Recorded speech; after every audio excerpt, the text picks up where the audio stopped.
JEE NEET aspirant. I hope कि आप लोग बहुत अच्छे होंगे और अपने पढ़ाई को बहुत अच्छे से कंटिन्यू कर रहे होंगे।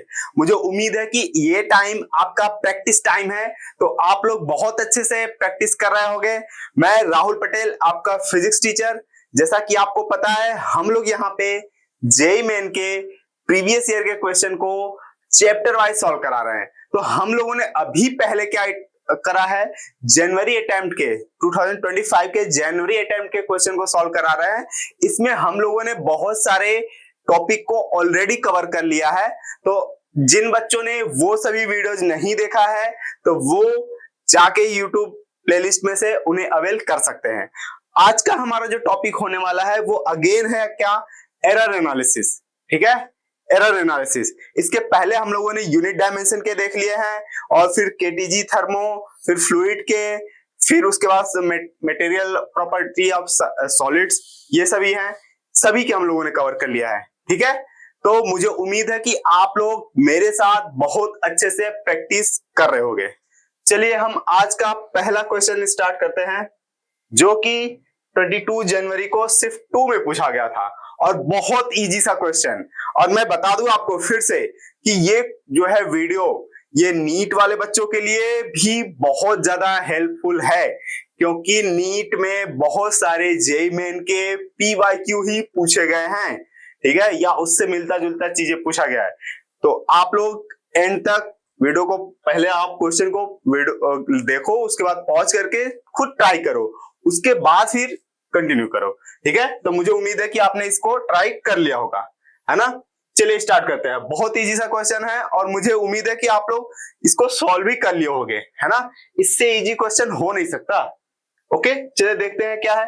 The maximum percentage error in the measurement of density of a wire, है ना।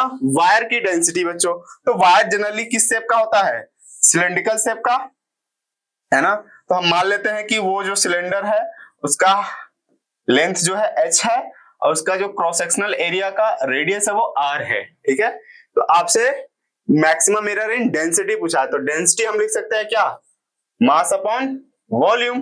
ठीक है, और अपने को पता है वॉल्यूम को हम फर्दर क्या लिख सकते हैं, इसके टर्म में लिखें तो m अपॉन में पाई r स्क्वायर h। ठीक है, अब यहाँ पे हम लोग बच्चों जब फॉर्मूला लिखते हैं तो एल लेते हैं दोनों साइड, है ना, और जो कांस्टेंट है उनको तो भूल ही जाओ तो ज्यादा सही है, बट मैं डायरेक्ट फॉर्मूला लिख दे रहा। ठीक है, तो क्या फॉर्मूला बनेगा, डेल्टा रो अपॉन रो, है ना, मैक्सिमम परसेंटेज एरर का, और परसेंटेज है तो बेसिकली हमको क्या करना पड़ेगा, यहाँ पे 100 से मल्टीप्लाई भी करना होगा। ठीक है, मुझे उम्मीद है कि आपको ये फॉर्मूला लिखने आता होगा। तो यहाँ पे क्या आएगा, पहले मास, तो delta m upon m into 100, okay, plus 2 into delta r upon r into 100, फिर del h upon h into 100। Basically हम लोगों ने दोनों साइड लॉग लिया है और फिर उसको डिफरेंशिएट कर लिया है। ठीक है, जो कांस्टेंट टर्म होंगे वो डिफरेंशिएट होते ही 0 हो जाएंगे, बाकी जो वेरिएबल चीजें वही है। ठीक है, अब अपने को इसमें सिंपली वैल्यूज को पुट करना है और कैलकुलेट करना है। तो आप बताओ ना, ये फॉर्मूला अगर आपको लिखने में दिक्कत है तो कमेंट बॉक्स में बताओ, हम लोग इसका थ्योरी वाला भी वीडियो लेकर आएंगे, detail theory with example. Okay, चलिए स्टार्ट करते हैं कैलकुलेशन पार्ट। ओके, तो यहाँ पे आपका क्या दे रहा है, मास ऑफ द वायर, तो ये आपका ये वैल्यू होता है आपका जो लिखने का तरीका होता है, तो यहाँ पे m लिखा होता है प्लस माइनस डेल m लिखा होता है। ठीक है, ध्यान रखेंगे आप। ओके, तो क्या आएगा, m आपका है 0.60, है ना, और यहां पे क्या आएगा 0.003। ठीक है, इंटू में 100, फिर यहां पे 2 इंटू डेल आर आपका क्या होगा 0.01 अपॉन में 0.50 इंटू में 100। हाँ बच्चों, यहां पे ये जो है 0.50 लिखना जरूरी है, क्योंकि अगर आपने एरर पढ़ा होगा तो वहां पे प्रिसीजन, है ना, आप ऐसे पढ़े होगे, या फिर ये बताता है कि कितने सिग्निफिकेंट फिगर है ना, कितना प्रिसाइजली ये मेजरमेंट लिया गया है, तो इसलिए ये जरूरी है लिखना, खासकर बस इस चैप्टर के लिए। ठीक है, इसके बाद हमारा क्या आएगा, एच में देखें तो ये क्या है आपका डेल एच 0.05 अपॉन में 10.00 इंटू में 100। ओके, सिंप्लीफाई कीजिए तो यहाँ पे आपका क्या आएगा, ये जब मल्टीप्लाई होगा तो 0.3 होगा और फिर हटा लो डेसिमल तो ये क्या आ जाएगा 3/6। ठीक है, ये आपका क्या आ जाएगा, इसमें 100 से मल्टीप्लाई करोगे तो ये 1 हो जाएगा, तो यहाँ पे ये मल्टीप्लाई होगा 100 का 0.01 में, तो ये आपका 1 हो जाएगा, इंटू 2 करोगे तो 2 अपॉन में 0.5। ठीक है, प्लस यहाँ पे आपका क्या आ जाएगा, ये मल्टीप्लाई होगा तो 5 अपॉन में 10। ठीक है, हाँ, फिर आप सिंप्लीफाई करो फर्दर तो ये आपका क्या हो जाएगा 0.5 हो जाएगा, और ये आपका 4 हो जाएगा, और ये आपका 0.5, तो ये टोटल कितना हो गया 5। ठीक है, तो क्या आ गया आपका delta rho upon rho into 100, तो डेंसिटी में मैक्सिमम परसेंटेज एरर आपका क्या आ गया 5% का। ठीक है, हाँ, ये परसेंट में आंसर आएगा क्योंकि हम लोगों ने 100 से मल्टीप्लाई किया है, बट वहीं पे जब हम 100 से नहीं मल्टीप्लाई करते हैं तो उस टाइम पे ये आपका क्या बोला जाता है रिलेटिव एरर ना, डेल्टा रो बाई रो। ठीक है, केवल डेल रो जो है वो आपका एब्सोल्यूट एरर होता है। आई होप आपको ये सब चीजें बहुत अच्छे से क्लियर हैं।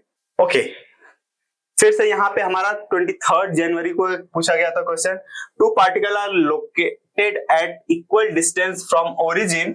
ओके, बेसिकली बच्चों यहाँ पे ये वेक्टर का क्वेश्चन है ना, थोड़ा सा यहाँ पे the position vector of those are represented by vector a जो कि ये है, फिर वेक्टर बी जो कि ये है respectively, both vector are at right angle to each other, then the value of n inverse. ठीक है, तो पहला तो इसने ये बोला है कि दोनों पार्टिकल जो है वो ओरिजिन से सेम डिस्टेंस पे हैं, सेम पोजीशन है ना, उनका जो डिस्टेंस है वो क्या है सेम है, तो मतलब मॉड ए मॉड बी बराबर हैं क्या, मॉड ए का मैग्नीट्यूड बराबर है मॉड बी के मैग्नीट्यूड के। ठीक है, हाँ, इस तरीके से आप पॉइंट ए और बी लोकेट कर लीजिए।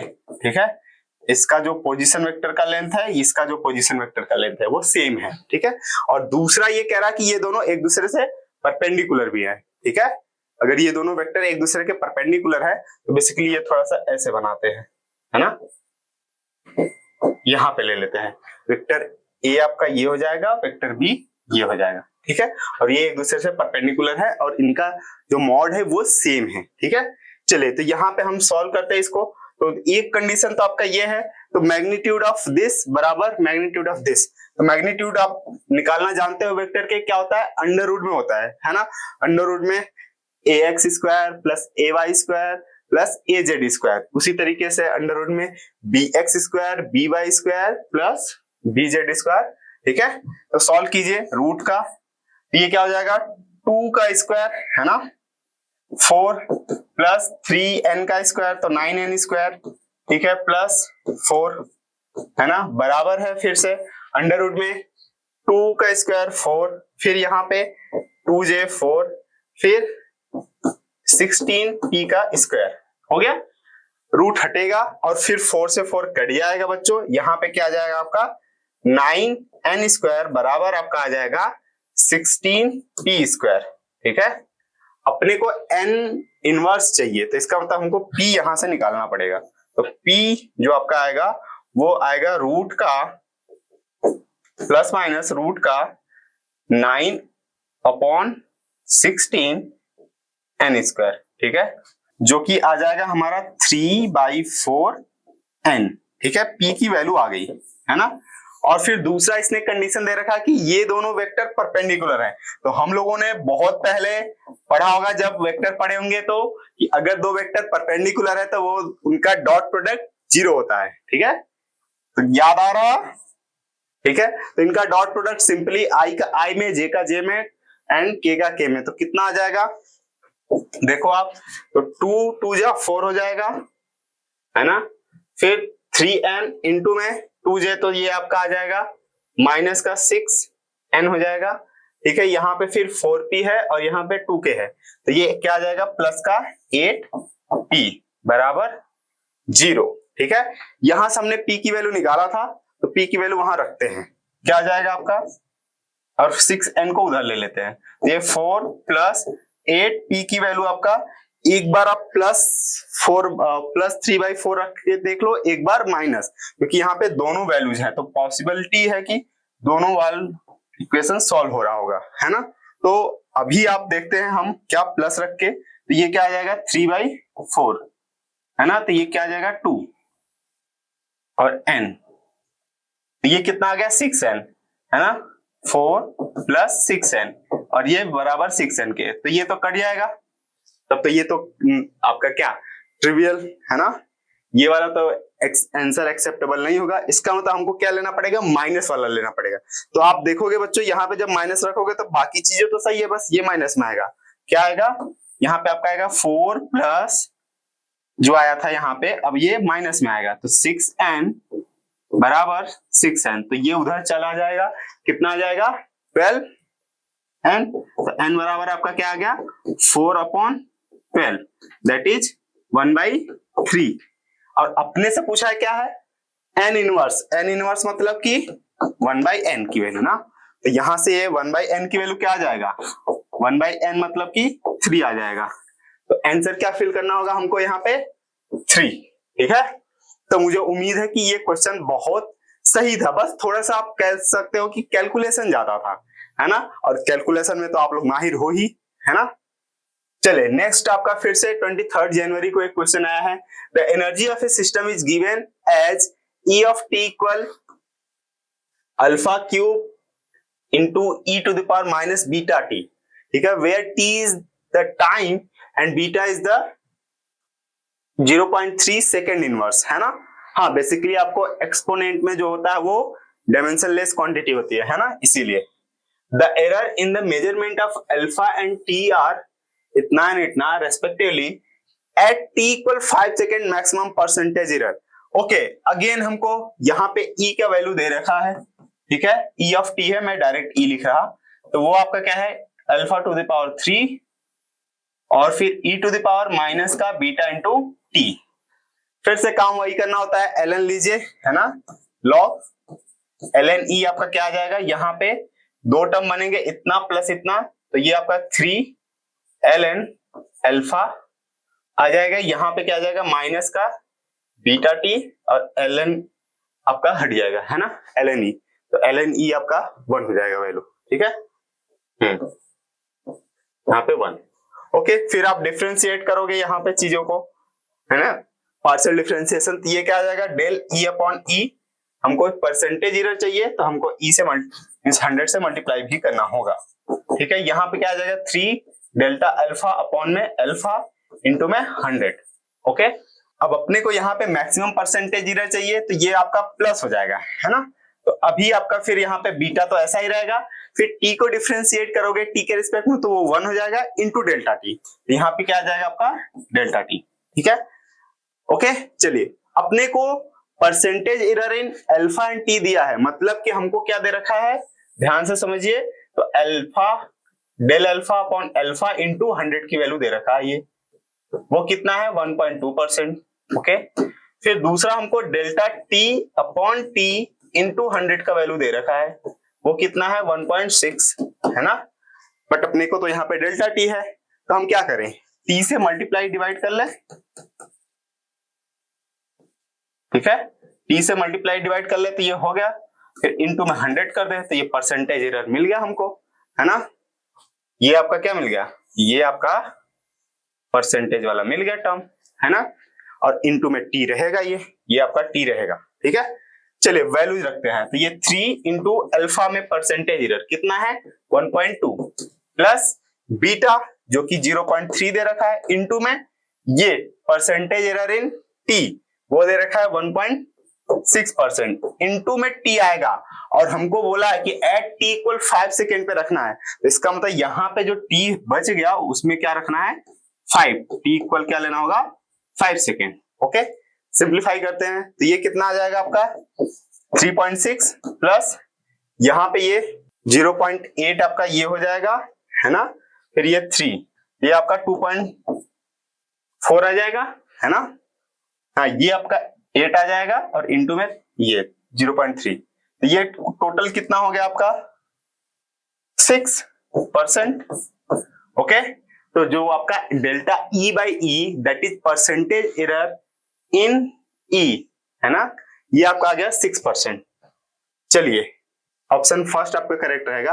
ओके, फिर से अगेन एक बहुत इजी सा क्वेश्चन है ना, देखने में ये पता ना क्या ही ऐसा लगेगा आपको, बट इसको मैं चलो अभी एक पहले तो प्रोसेस से पूरा डिटेल में करके बताता हूँ, बाकी एक मैं ऑब्जर्वेशन आपको बताऊंगा जो देख ऑब्जर्वेशन अगर आप नोटिस किए होंगे तो ये फिर 5 सेकंड का क्वेश्चन था बस, ओनली 5 सेकंड। ठीक है, देखते हैं। कह रहा कि for an experimental expression y equal इतना where all digit are significant. Okay, तो यहाँ पे इन दोनों का मल्टीप्लाई हुआ है और फिर डिवाइड हुआ है इससे 27.4 से, और ये सभी सिग्निफिकेंट है। कह रहा है then to report the value of y, तो हमको y का वैल्यू यहाँ पे रिपोर्ट करना है, तो कौन सा वैल्यू हमें बहुत सही होगा, मतलब किसमें सिग्निफिकेंट फिगर इस क्वेश्चन के अकॉर्डिंग होगा, है ना। तो हम लोगों ने सिग्निफिकेंट फिगर में रूल पढ़ा होगा, जब भी हम ऐड करते हैं दो सब नंबर को, तो वहां पे हम ऐड या सब्ट्रैक्ट दोनों बोल सकते हो। हम देखते हैं कि डेसिमल के बाद सबसे कम किसमें डिजिट है या किसमें सबसे कम सिग्निफिकेंट फिगर है, डेसिमल के बाद। ठीक है, बट वहीं पे हमारा मल्टीप्लीकेशन और डिवीजन में क्या रूल होता है, वो होता है कि ओवरऑल जो है कौन से नंबर के पास सबसे कम सिग्निफिकेंट फिगर है, उतने ही आंसर आपके होने चाहिए, सिग्निफिकेंट फिगर आंसर में भी होने चाहिए। यहां पे देखो क्या है, यहां पे इसमें 3 सिग्निफिकेंट फिगर है, इसमें 4 है और इसमें 3 है, तो इसका मतलब हमारा जो आंसर आना चाहिए वो उसमें कितने सिग्निफिकेंट फिगर होना चाहिए, 3। ठीक है, तो अभी हम चलो इसको सॉल्व करते हैं। तो सबसे पहले तो हम इन दोनों को मल्टीप्लाई कर लेते हैं, तो y इक्वल हमारा मल्टीप्लाई करें 1125 इंटू में 32.3 डिवाइडेड बाई 27.4। तो मल्टीप्लाई करना है आपको सिंपल, 1125 मल्टीप्लाइड बाई 2 3। ठीक है, तो 3 पच्चे 15, 3 दूना 6 1 7, 3 एक कम 3, 3 एक कम 3। ओके, फिर यहाँ पे 2 पच्चे 10, 2 दूना 4 1 5, फिर 2 2, फिर से क्या आ जाएगा यहाँ पे 3 पच्चे 15, फिर 7 3 3, क्या आया 5 7 13, फिर 13, फिर 6 3। ठीक है, एक प्लेस पे डेसिमल लग गया। ओके, और फिर यहाँ पे एक प्लेस पे डेसिमल है तो हम दोनों को हटा देते हैं। चलिए, तो अब हमको डिवाइड करना होगा, तो किससे डिवाइड करना होगा, 3 6 3 3 7 5 डिवाइडेड बाई 2 7 4। ओके, अब हमको डिवीजन करना है, तो बचपन में जो डिवीजन वाला हम लोगों ने मेथड सीखा था वो इसी से करते हैं, 2 7 4। तो अभी तो ये 1 टाइम्स ही जाएगा, है ना, तो 1 टाइम्स जाएगा तो 2 7 4, क्या आ जाएगा आपका यहाँ पे 9, ये आपका कितना आ जाएगा 8 0। ठीक है, फिर ये 3 आ जाएगा। ठीक है, तो अब ये कितनी बार जाएगा, 3 टाइम, तो 3 चौक के 12, फिर 3 सत्ते 21, 1 22, फिर 3 दूना 6 2 8। तो अब ये कितना आ गया आपका 1 7 कट गया, फिर यहाँ पे अपना क्या आ जाएगा 7 आ जाएगा, फिर ये कितनी बार जाएगा, तो इसके बाद ये कितने बार 2 बार जाएगा, तो 2 बार जाएगा तो फिर कितना आ जाएगा, मल्टीप्लाई कीजिए 8, फिर ये 2 सत्ते 14 4, फिर 2 दूना 4 1 5, ये क्या आ गया आपका, फिर से यहाँ पे 17 में से 8 गया 9, फिर यहाँ पे 0 में से 10 में से 6 आया, फिर यहाँ पे 1। ठीक है, इसके बाद फिर क्या आ जाएगा 5 आ जाएगा। ठीक है, तो 5 आ जाएगा, तो अब ये कितने टाइम्स में जाएगा 6 टाइम, है ना, और 6 टाइम जाएगा, इसके बाद फिर ये 0.18, है ना। बेसिकली आपको यहाँ पे दे रखा है एक वैल्यू, तो आपका मैच करेगा इससे। ठीक है, ये दे रखा है आपका 8 6 तक ये जाएगा। ठीक है, तो इतना तो आप लोग कर लोगे, है ना। अब जो हमारा मतलब आंसर में आया वो क्या आया आपका 1326.186। तो ये तो आपका हो गया। बट अब आपको आंसर क्या लिखना है, क्या यही आंसर टिक कर दे या फिर ये कर दे या फिर ये कर दे। तो उसके लिए हम लोग क्या, पहले मैंने बताया कि आंसर में क्या होना चाहिए, अगर आपका इन सभी में जिसमें से सबसे कम जिसके पास सिग्निफिकेंट फिगर होगा वो कितना है 3, तो मतलब आंसर में 3 ही सिग्निफिकेंट फिगर होने चाहिए। तो अब आप बताओ इसमें 3 सिग्निफिकेंट फिगर है क्या, नहीं, इसमें 6 हैं, इसमें 5 है सिग्निफिकेंट फिगर, इसमें 4 3 7 है, इसमें बचा, इसमें हमारा क्या है, केवल और केवल 3 सिग्निफिकेंट फिगर हैं। इसीलिए मैंने बोला था कि ये केवल 5 सेकंड का क्वेश्चन है। अगर आप ध्यान से देखते कि हमको क्या, हम यहीं पे देख लेते कि आंसर में कितने सिग्निफिकेंट फिगर आने चाहिए 3, और वो ऐसा एक ही ऑप्शन है ना। अगर बहुत सारे ऑप्शन होते 3 सिग्निफिकेंट फिगर वाले, तब आपको ये पूरा कहानी करने की जरूरत थी, नहीं तो इसमें ही ऐसे देख के आपको टिक करना था।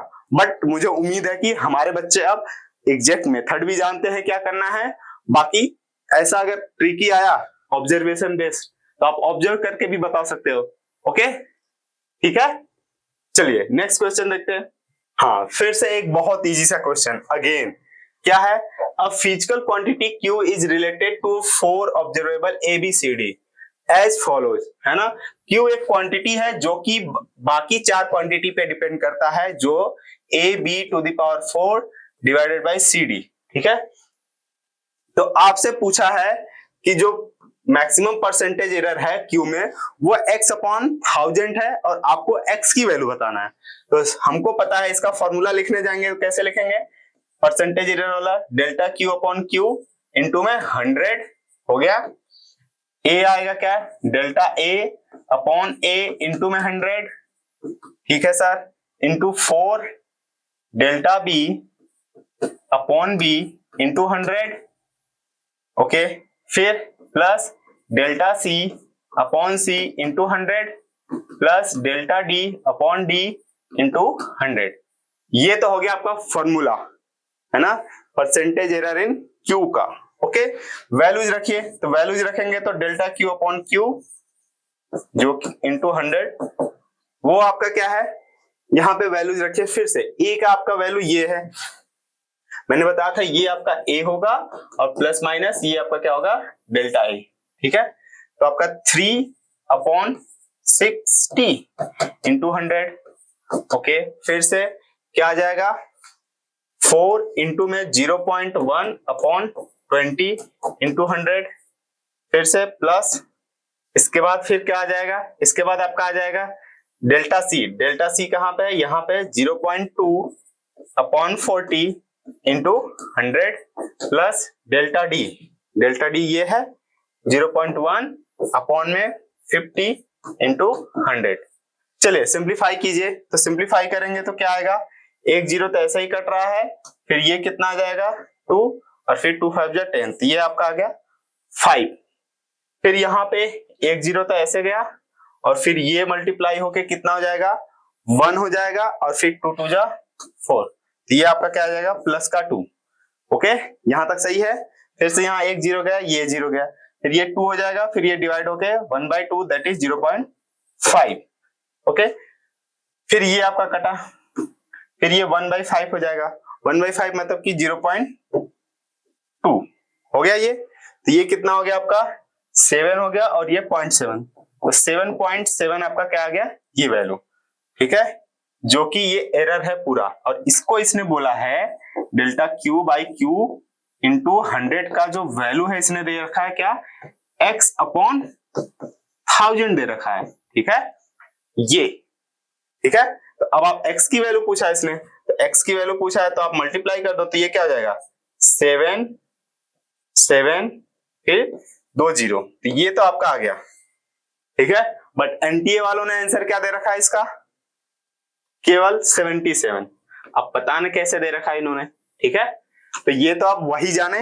बट बच्चे अपने को तो जो एग्जैक्ट आंसर आया वो ये है, ठीक है, क्योंकि इसने बोला है कि x की वैल्यू बताओ, तो x की वैल्यू यहां से आप देखो, ये कह रहा है कि एरर इतना है, x अपॉन इतना, तो हमने x अपॉन इतना कर दिया, यहां से x निकालने जाओगे तो यही आएगा वैल्यू, है ना।